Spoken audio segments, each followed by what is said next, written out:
प्रभु यीशु मसीह हम सबके साथ बना रहे। मैं एक्चुअली आज जो अपना बाइबल स्टडी का जेनेसिस का फर्स्ट चैप्टर का 5वां सेशन है वो कंप्लीट कर रही थी, लेकिन परमेश्वर ने मुझे जिस रास्ते में लेकर आया मैं वो बात पहले आपको शेयर कर दूँ। ठीक है। एक्चुअली जब मैं आपका कमेंट देखती हूँ कि आपके घर के लोग ही आपके ऊपर जादू टोना करते हैं, मैं आपको एक बात बताती हूँ। ओके।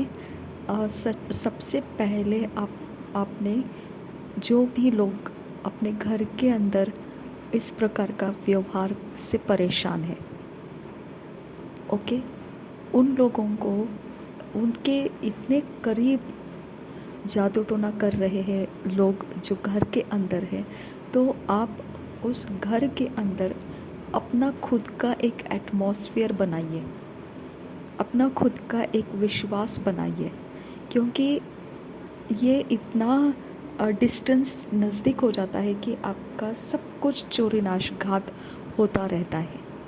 ओके। आप उस घर को छोड़कर नहीं जा सकते हैं और आप उन लोगों के बीच में सुरक्षित भी रहना महसूस नहीं करते हैं, है ना। तो आपको अब एकदम ओपनली समझ लेना है, सीख लेना है। जब आप इस प्रकार की अवस्था के अंदर है जहाँ पर आपके घर के ही लोग आपके साथ बदतमीज़ी करते हैं या फिर इस प्रकार का कुछ गलत काम करते हैं, तो आपको एक ओपन एक खुले आम आपको कुछ सच्चाई को समझने की ज़रूरत है। ओके। मैं आपको एक बात बताती हूँ कि जो हम मनुष्य शरीर है उसकी मर्यादा है। ओके। वो मर्यादा के अंदर हमारा आत्मिक लेवल जो है, हम जिस प्रकार से परमेश्वर के स्पिरिट्स के साथ जुड़े हुए हैं, वो स्पिरिट्स का काम हम प्रेयर से एक्टिवेट कर सकते हैं। ओके। हम प्रेयर से एक्टिवेट कर सकते हैं। आप लगातार प्रार्थना कर सकते हैं। अगर आपको लगता है ऐसा कि आपको मॉनिटर किया जाता है, अगर आपको ऐसा लगता है कि आपके शरीर पर उपद्रव किया जा रहा है, अगर आपको लगता है कि आपके खाने पीने में कुछ मिलाया जा रहा है, आपको जो कुछ भी लगता है, कोई परवाह नहीं वो कौन सा तरीके से आपको क्या लगता है। ओके। लेकिन उसको नलीफाई कर सकते हैं आप। ओके। उसको ओवरटेक कर सकते हैं, उसको डिस्ट्रॉय कर सकते हैं। उस दिशा में आप नहीं जाएंगे जिस दिशा में आपको टोना करके लोग भेजना चाहते हैं, उस दिशा में आप नहीं जाएंगे।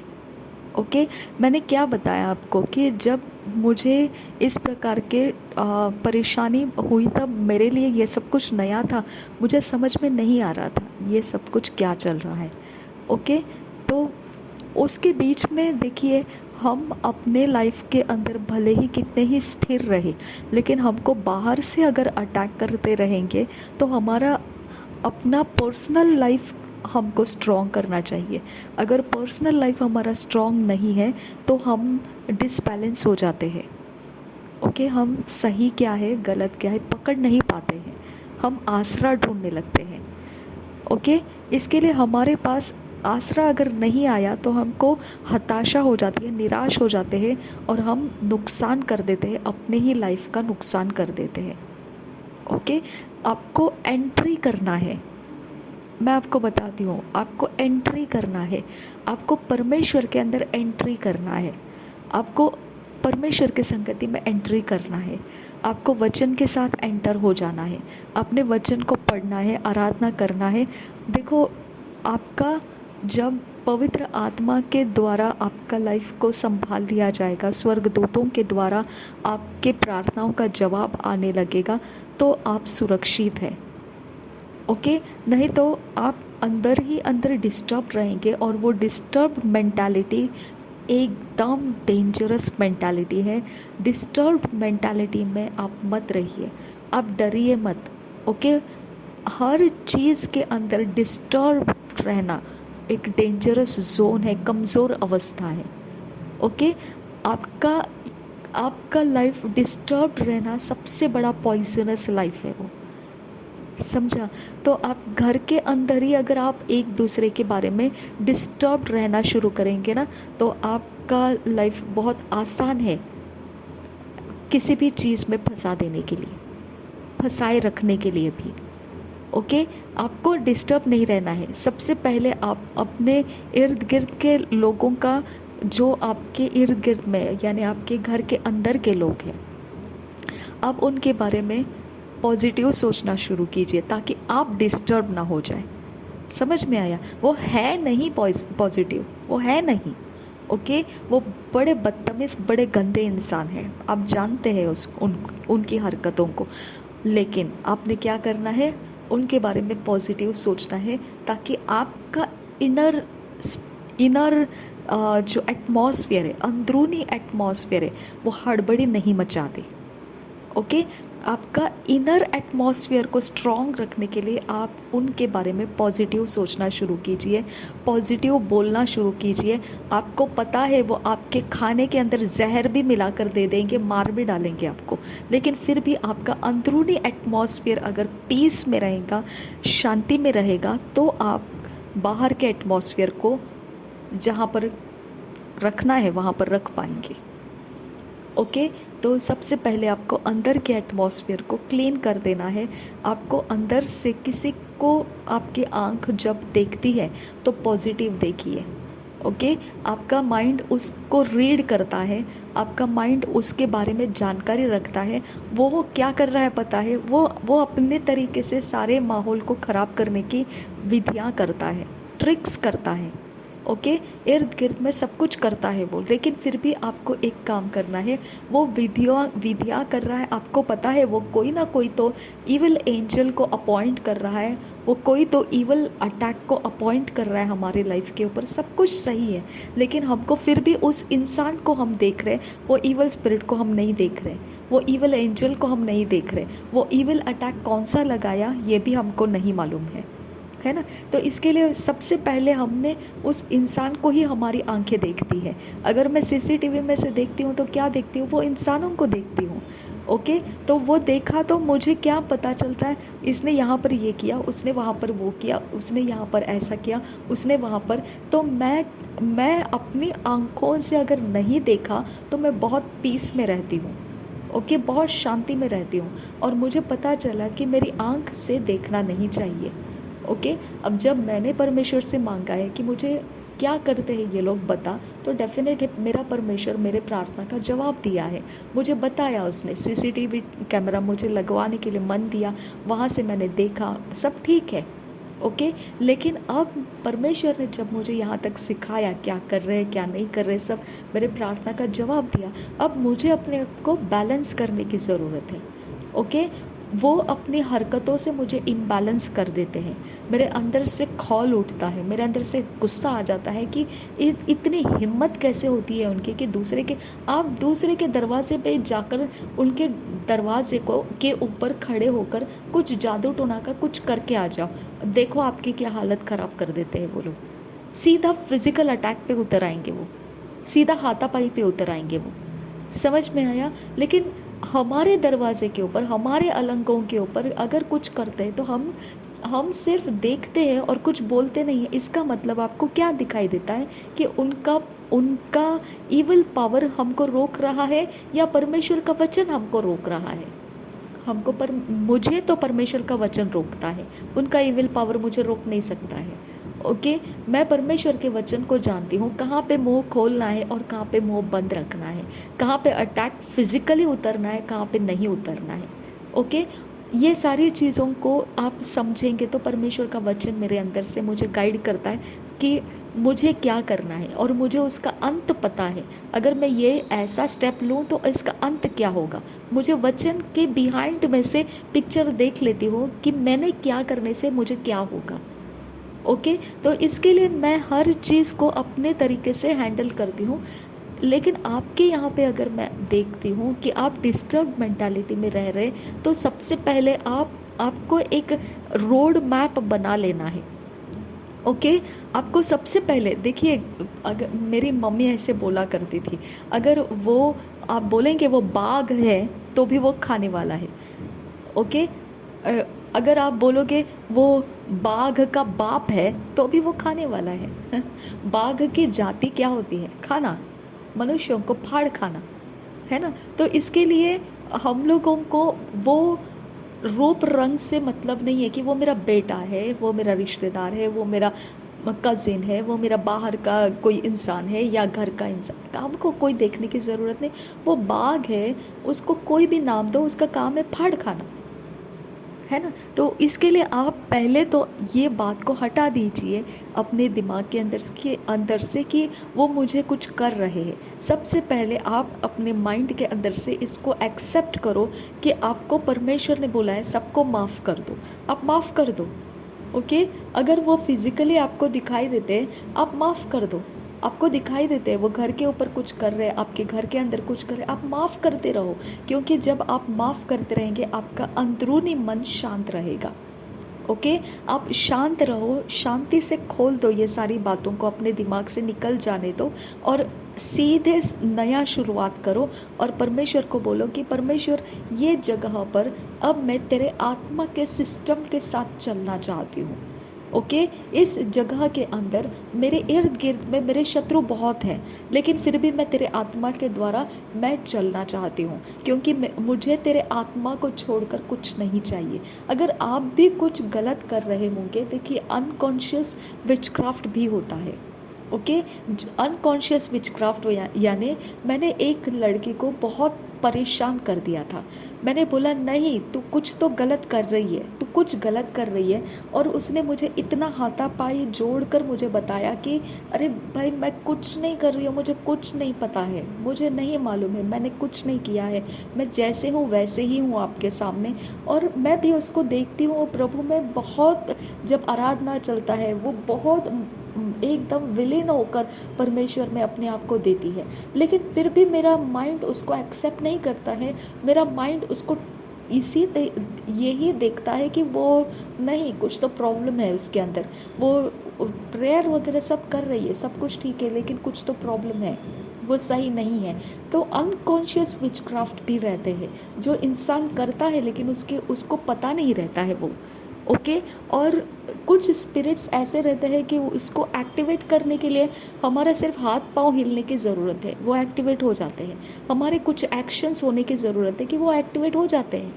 ओके, तो इस प्रकार से हमको समझना है कि ये इवल स्पिरिट का किंगडम इतना बारीकी से नेटवर्किंग करके रखा है, निटिंग करके रखा है, बुन के रखा गया है कि आपका खांसना जो है, खांसी आती है, वो उससे भी इवल स्पिरिट निकल आते हैं।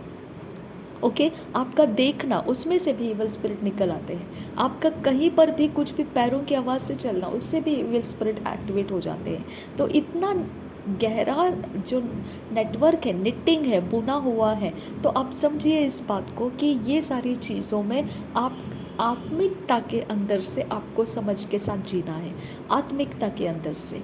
ओके, आपको प्रभु यीशु मसीह के ऊपर विश्वास करना है।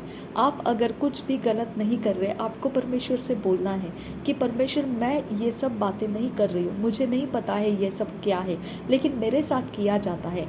तू मेरे लिए तेरा एक स्वर्गदूत अपॉइंट कर ताकि वो मुझे इस घर के अंदर सुरक्षित रख सके। तू मेरे लिए तेरे आत्माओं को रिलीज़ कर ताकि वो इन दुष्ट आत्माओं के चंगुल में से मुझे छुड़ाते रहेंगे। ओके, अगर परमेश्वर ने आपका इंतज़ाम कर दिया तो मैं आपको गारंटेडली बोलती हूँ आपको कोई कुछ नहीं कर सकता है। आप अपनी आँख से देख सकते हैं, अपने बुद्धि से समझ सकते हैं, अपने समझ के साथ समझ सकते हैं क्या कर रहे वो। ओके, हो सकता है आपको इंसाइट भी मिलेगा, अंदरूनी मन से आपको ये भी पता चलेगा कि उन्होंने क्या करके रखा है। डेंजरस चीज़ें आपको मालूम पड़ सकती है, लेकिन फिर भी अंदरूनी मन को आपने शांत रखना है।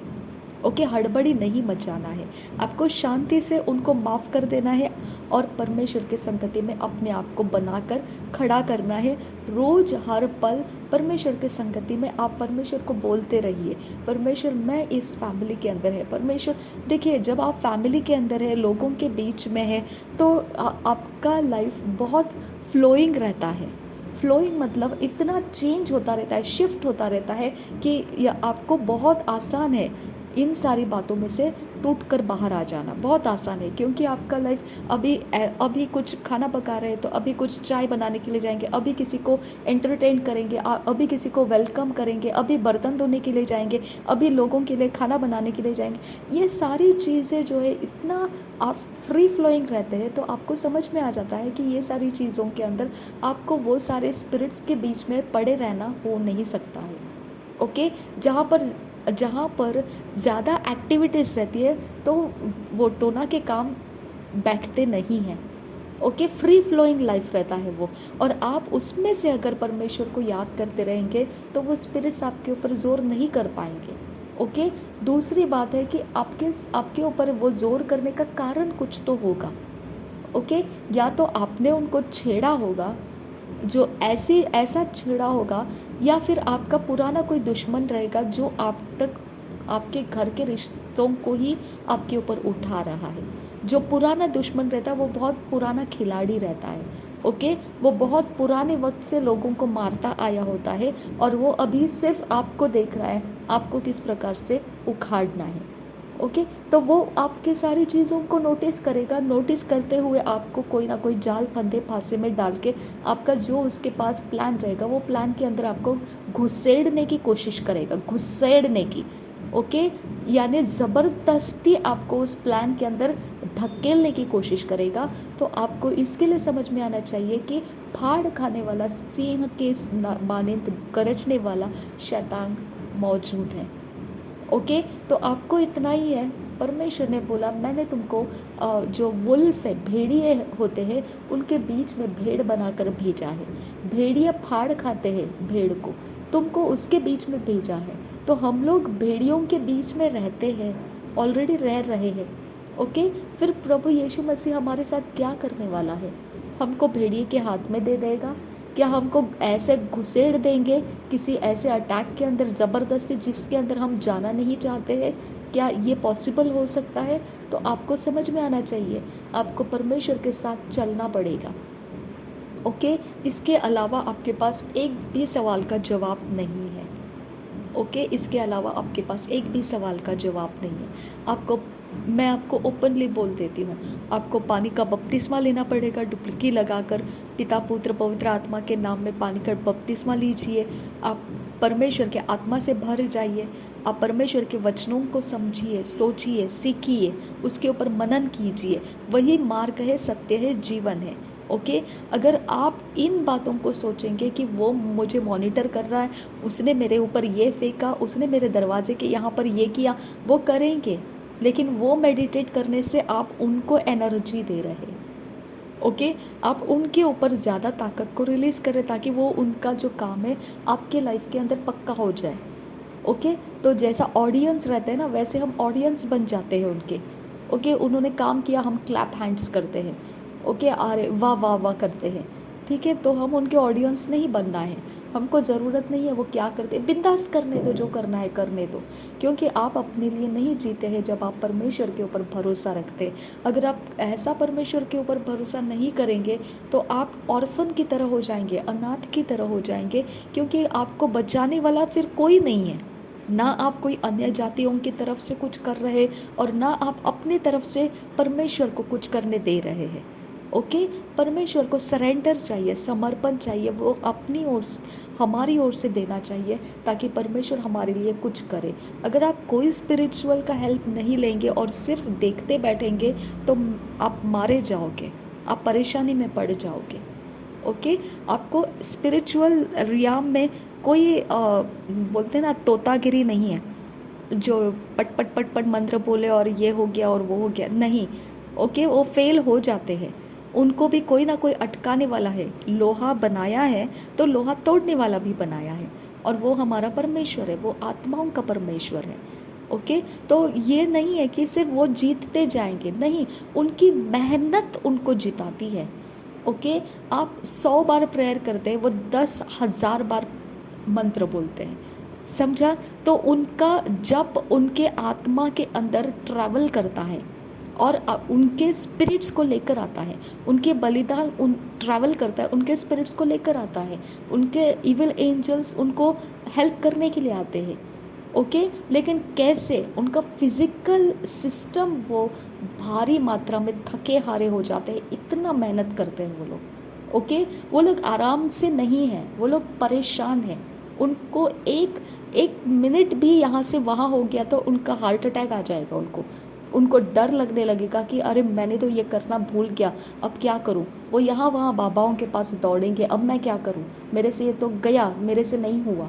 इतना कॉम्प्लिकेटेड सिस्टम है उनका। ओके, वो आपस में एक दूसरे के ऊपर कर सकते हैं, मसीहों के ऊपर वो नहीं कर सकते हैं, क्योंकि मसीह के अंदर परमेश्वर की शांति है और वचन हमको मार्गदर्शन करता है कि हमने क्या करना है आगे। ओके, हमारा फोकस परमेश्वर है और हमारा फोकस जिस दिशा में रहेगा उस दिशा के स्पिरिचुअल सिस्टम हमारे साथ एक्टिवेटेड है। परमेश्वर का आत्मा, उसके स्वर्गदूत हमारे साथ एक्टिवेटेड है। ओके, हम बहुत कुछ बिगाड़ सकते हैं उन लोगों का, बहुत कुछ, लेकिन ये सारा वेस्टिंग ऑफ टाइम है। ओके, तो इसके लिए हम लोगों को एक ही जगह पर ध्यान रखना है कि परमेश्वर हमारा बहुत कुछ कर सकता है अगर हमने परमेश्वर के ऊपर विश्वास किया तो। लेकिन देखो, मेरा भाई हमेशा ये बोलता था कि नहीं, मैं तो अपनी मेहनत से ही जो करना है करूँगा, ना ही मुझे अन्य जाति करते हैं उस तरह से कुछ करना है और ना ही मुझे मसीह करते हैं उस तरह से कुछ करना है, यानी फास्टिंग करना, प्रेयर करना, वचन बोलना, ये सब नहीं चाहिए। हाँ, मैं प्रार्थना कर सकता हूँ, मुझे पता है वचन अच्छा लगता है मुझे, मैं पढ़ता हूँ, लेकिन ये नहीं कि मैं उसके ऊपर डिपेंड हूँ। यानी वो स्पिरिचुअल रियाम को एक्सेप्ट नहीं कर रहा था, उसको लगा वो फिजिकल रियाम ही उसका वाट लगा दिया, उसका वाट लगा दिया जादू टोना वालों ने। ओके, आप समझिए, मनुष्य जाति मनुष्य शरीर बल से नहीं है, आपको स्पिरिचुअल के अंदर आना पड़ेगा। स्पिरिचुअल के साथ फाइट करता है। ओके, शरीर के साथ जादू टोना करने वाले लोग मेहनत करते हैं, हमारी आंख उनके कारीगरी को देख पाती है, इसका मतलब वो पावरफुल नहीं है। ओके, जब उनकी आत्मा आती है और कुछ होता है तब हम समझ सकते हैं कि हाँ ये पावरफुल है। ओके, लेकिन जब उनकी आत्मा आती है और हमारे से मार खा के चली जाती है तो हम समझ सकते हैं कि उनके ऊपर यीशु मसीह का ज़्यादा सामर्थ्य है। और ये तो हम अंकुर नरूला मिनिस्ट्रीज में रोज़मर्रा ज़िंदगी में हम टेस्टिमनी सुन रहे हैं, मौत के मुंह से बाहर निकाल रहे हैं वो लोगों को। कैसे क्या लेकर आते हैं वो, क्योंकि परमेश्वर का सिस्टम उनको हेल्प कर रहा है। अगर उनको हेल्प कर रहा है तो आप उनके जैसा बनिए ना, है ना, आप उनके जैसा बनिए, आप उनको फॉलो कीजिए, उनको सुनिए और पवित्र आत्मा से भर जाइए। वो तो इतना भर रहे सबको, परमेश्वर के आत्मा से भरने के लिए बोल रहे। हर रोज़ 8 o'clock को प्रेयर रहता है, माउंटेन प्रेयर रहता है।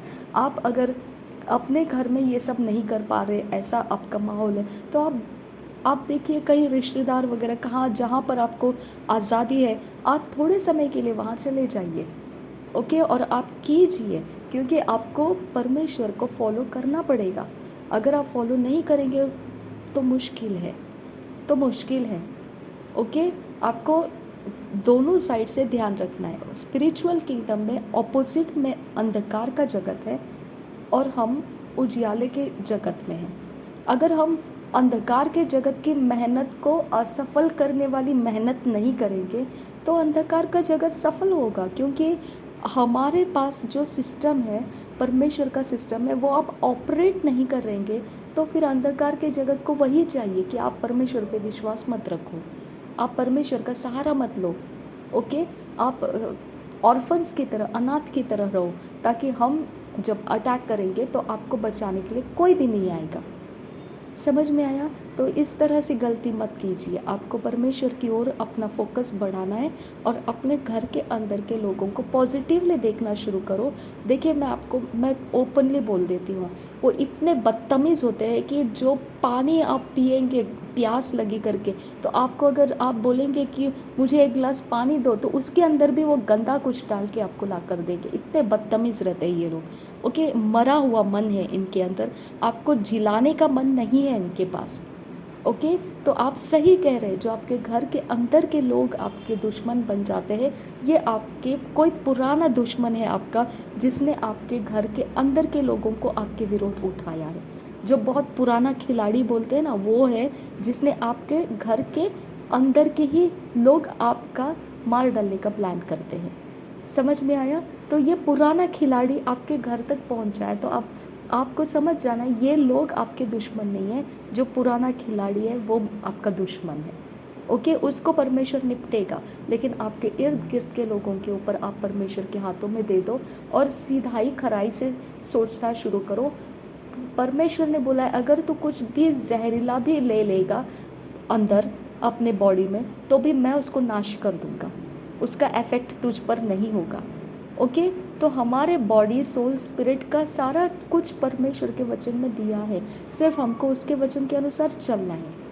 ओके, अगर हमने ये नहीं माना तो हमारे पास आत्मिक बल नहीं रहेगा, हमारी सोच हमको डिस्टर्ब कर देगी, हमारी सोच चिंताओं में डाल देगी हमको, और ये सारा माहौल बहुत ही फ्लरिशिंग हार्वेस्ट लाता है विकेडनेस का। ओके, दुष्टता के जगत के सारे बीज बहुत खूबी के साथ पनपने लगते हैं ऐसे एटमॉस्फेयर में जिसके अंदर हम चिंताग्रस्त हैं, डरे हुए हैं, मुश्किल में है, और लगातार हमारा मन उन्हीं के ऊपर मनन कर रहा है, सोते बैठते उठते जागते उनके बारे में सोच रहा है। तो ये बहुत अच्छा ग्राउंड है फिर दुष्ट आत्माओं के काम करने वालों के लिए, और वो वही चाहते हैं, वो वही चाहते हैं क्योंकि उसी के अंदर उनका पनपता है सब कुछ। ठीक है, तो आप वो ग्राउंड मत बनिए। आपकी सोच समझ सकती है कि आपके साथ बुरा हो रहा है, लेकिन आप उसको एक्सेप्ट मत करो, आप एक्सेप्ट मत करो, आप परमेश्वर को एक्सेप्ट करो कि परमेश्वर आपकी रखवाली करेगा, परमेश्वर आज किए हुए जादू टोनाओं से मुझे बचाएगा, आज किए हुए सारी चीज़ें जो भी मेरे ऊपर है वो नाश हो जाएगी, आज मेरे साथ कुछ भी बुरा नहीं होगा, आज जो कुछ भी होगा मेरा परमेश्वर मेरे साथ सब कुछ सही करेगा, जो भी पुराना खिलाड़ी आज के दिन के लिए मेरे बारे में करके रखा है वो नाश हो जाएगा। हर बार पुराने खिलाड़ी के ऊपर फटके मारो। ओके, जो पुराना खिलाड़ी है उसने जो मेरा रास्ता तंग करके रखा है वो मारा जाएगा, वो ख़त्म हो जाएगा, परमेश्वर तो उसको जीवित नहीं रखेगा। पुराने खिलाड़ी के ऊपर फटके मारो। ओके, वो जब टूटेगा जड़ तो आप फ्री हो जाएंगे, आपके विरोध उठने वालों का सारा इंटरेस्ट ख़त्म हो जाएगा आपके विरोध आने का। ओके, वो पुराने खिलाड़ी का मकसद पूरा कर रहे हैं। जैसे बोलते हैं ना बलि के लिए बकरे लगते हैं, वैसा आपको एक एक बकरे बनाकर एक एक जन को वो देते हैं। ओके, तो इसके लिए आपको ध्यान रखना है कि आपको उन सारी बातों के ऊपर परमेश्वर के ऊपर मनन करना है, परमेश्वर के संगति में रहना है। अगर परमेश्वर के संगति में आप रहोगे आप जीत जाओगे, आप हारोगे नहीं। आपको परमेश्वर की सहायता मिलेगी, परमेश्वर का आत्मिक सिस्टम आपके संगति में आएगा, परमेश्वर की सेवकाई का आनंद आप उठाओगे, और एक प्रकार का जो इवेंजलिज्म का काम अपने ही घर के लोगों के बीच में आप करोगे। ओके, मैंने कल एक फ्यूनरल अटेंड किया जो मेरे मम्मी का आप समझ सकते हैं, जो मैंने आपको हमेशा जो बोला है कि हमारे घर के गेट पर आकर एक चर्च की मेंबर जो टीपीएम चर्च की थी, ओके, वो आकर हमेशा रुकी रहती थी और वो सुसमाचार बांटते हुए आते थे। अकेले आती थी, दोपहर के समय आती थी। मैंने बताया है आपको, हम लोग बहुत डिसरिस्पेक्ट करते थे उनको, बहुत बेइज्जत कर देते थे। बेइज्जत यानी ऐसे नहीं कि उनको कुछ गाली गलौज करते थे, ऐसा नहीं, हम उनको समय नहीं देते थे।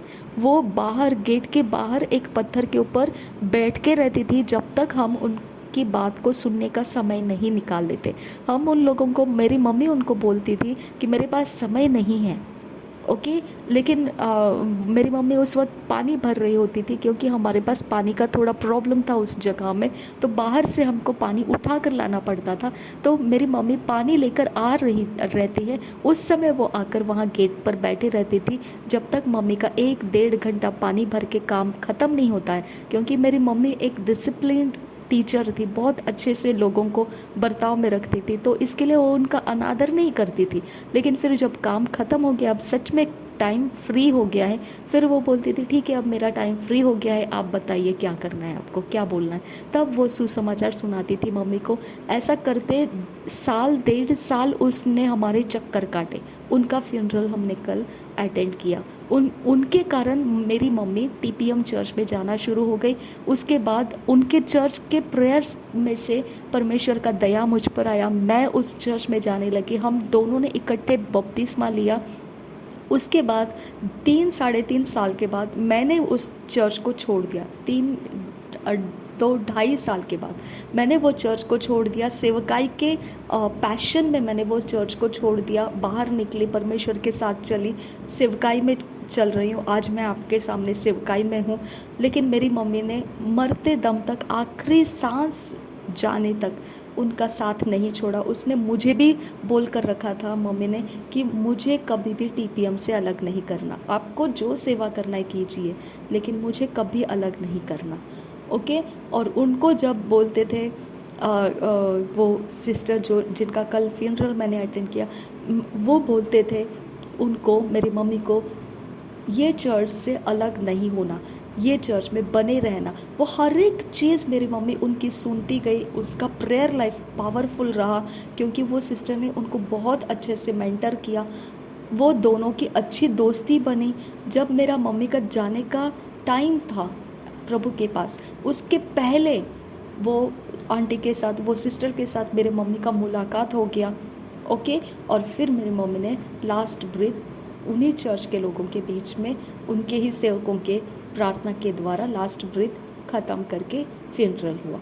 ओके। तो इस प्रकार से परमेश्वर का, देखिए, अगर वो लेडी ने, वो सिस्टर ने हिम्मत छोड़ दिया होता, हमारे घर का दरवाज़ा छोड़ दिया होता, तो हमको वो गॉस्पल नहीं मिलता, हमको टीपीएम चर्च नहीं मिलता, हमारा वाटर बैप्टिज्म नहीं होता, आगे जाकर मैं आज जो सेवा कर रही हूँ वो ग्राउंड मुझे नहीं मिलता, मेरे मम्मी को जो चर्च के प्यार मिला है, संभाला गया उसको, वो आदर, सम्मान, प्यार परमेश्वर का उसको नहीं मिलता। आप समझो, उनका एक सैक्रिफाइस और हमने इतना कुछ लाइफ में पाया।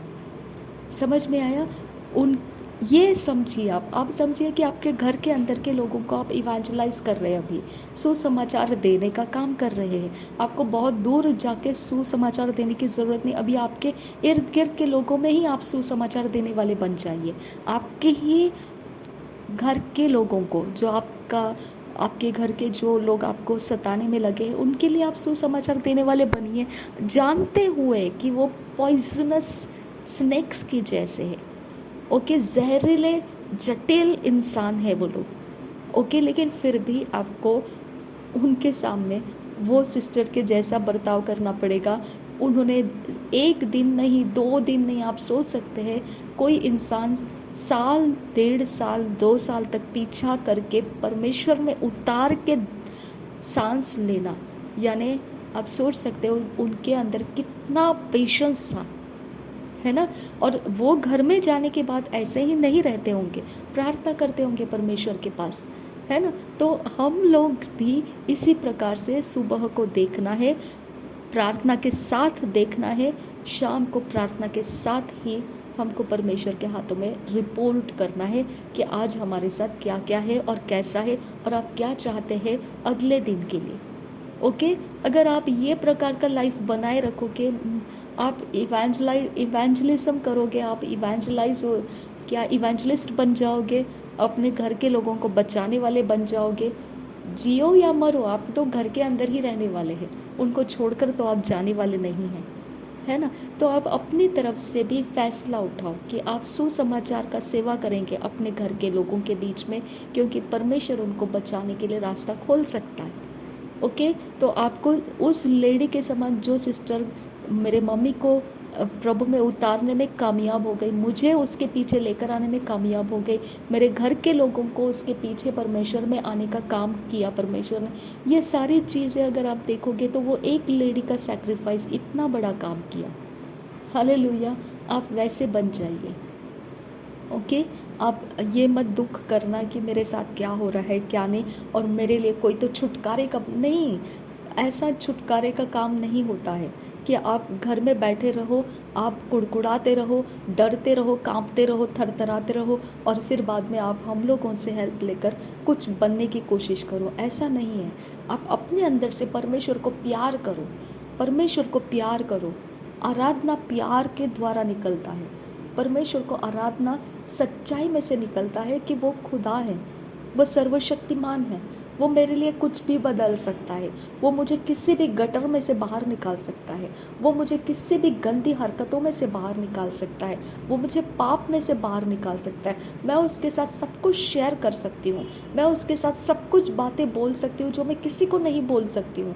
ऐसा आपको परमेश्वर के साथ दोस्त और प्रेम के साथ, ओके, उसको हमारा पिता समझते हुए वो तरसता है कि मेरे लोग, मैंने जिनको चुना है वो मुझे पिता कहकर बुलाएं।